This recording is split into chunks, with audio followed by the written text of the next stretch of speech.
This is the cover of next week's Spectator Australia magazine. The cover's done by Sarah Dudley and Ben Davis. They do brilliant covers, but this one is particularly significant.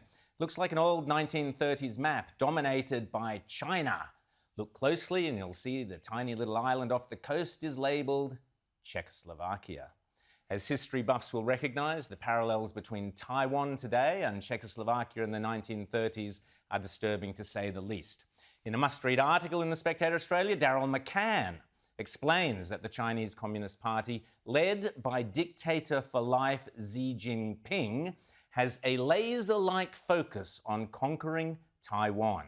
As Daryl writes, beyond running a surveillance state and threatening naysayers with imprisonment or execution, the Communist Party hit upon the idea of ultra-nationalism, not unlike Hitler's Aryanism, to give themselves legitimacy.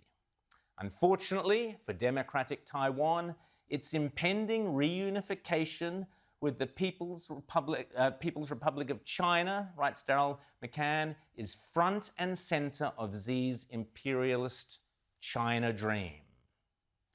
Spoiler alert, the last and the scariest paragraph in Daryl's piece comes right at the end when he writes, Xi's crash-through or crash mentality might have acquired an unstoppable momentum of its own.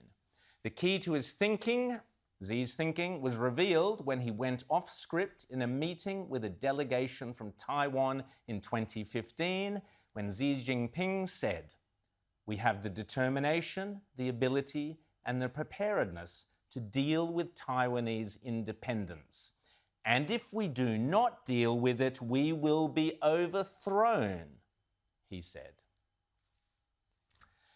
I mention all of this only to draw attention for the urgent need for this country, as I said here last week, to refortify our military from a defensive capacity and to rebuild the manufacturing and industrial capacity we once enjoyed, but which has disappeared thanks to our greedy reliance on cheap Chinese products, frequently made with what amounts to Chinese slave labour, as well as our own highly destructive industrial relations policies, which are dictated to us by the thugs and bullies of the union movement, their labour mates, and the cowards within both our political parties.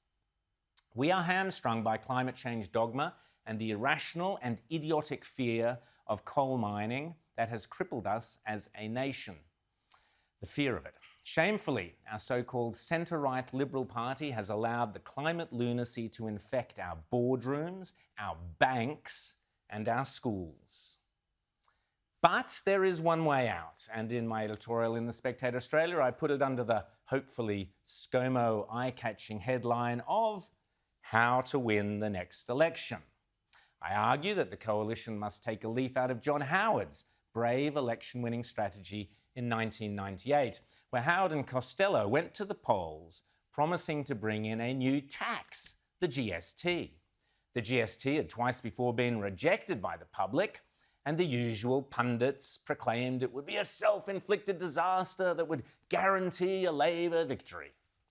But the public was smart enough to recognise that if the coalition was so determined to fly in the face of the political pundits, then maybe there was something in it. Indeed, even Crikey now admit that the GST, rather than nearly costing Howard the election, as most had proclaimed at the time, was in fact the reason why he won it.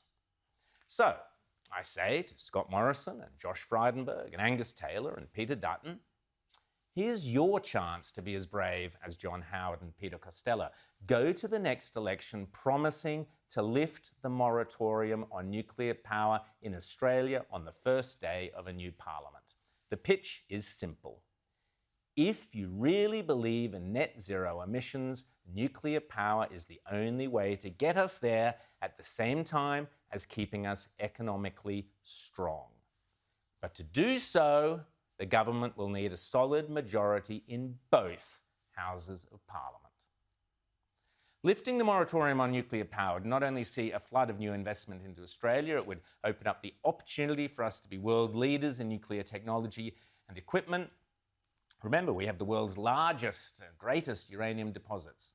Lifting the moratorium on nuclear energy would also allow us to lease or to buy US nuclear subs off the shelf as an immediate and powerful deterrent to the Chinese Communist Party's military ambitions in our neck of the woods. And I'm not the only one who's written about this week. Greg Sheridan, the Australian, points out our moratorium is, his words, insane. Most G20 nations use nuclear energy, Greg points out. Argentina, Brazil, Canada, China, France, Germany, India, Japan, South Korea, Mexico, Russia, the UK, the US, and the EU all use nuclear power. Turkey is building nuclear power stations. Saudi Arabia is beginning the procurement process, and Indonesia has an active program. Only Australia, a true laggard and outlier, writes Sheridan, holds nuclear energy as illegal. In this, writes Greg, we're not just eccentric, we are nuts. As we discussed earlier with former climate activist and now nuclear activist Zion Lights, if you really do believe in net zero, nuclear is the only way to get there. Even the IPCC admits it. But this, of course, is my favourite bit. Albanese and most of Labour, all of them, with the honourable exception of Joel Fitzgibbon, and of course all the Greens, but forget them, will be exposed as utter hypocrites if the coalition made this the defining issue of the next election.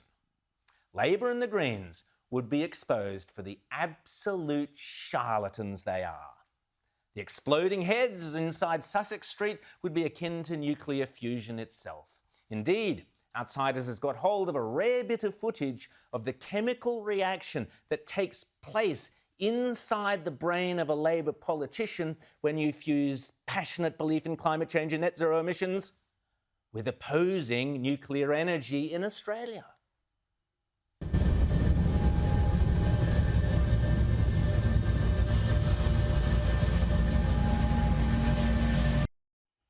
And that, dear friends, is how the coalition can romp it in at the next election.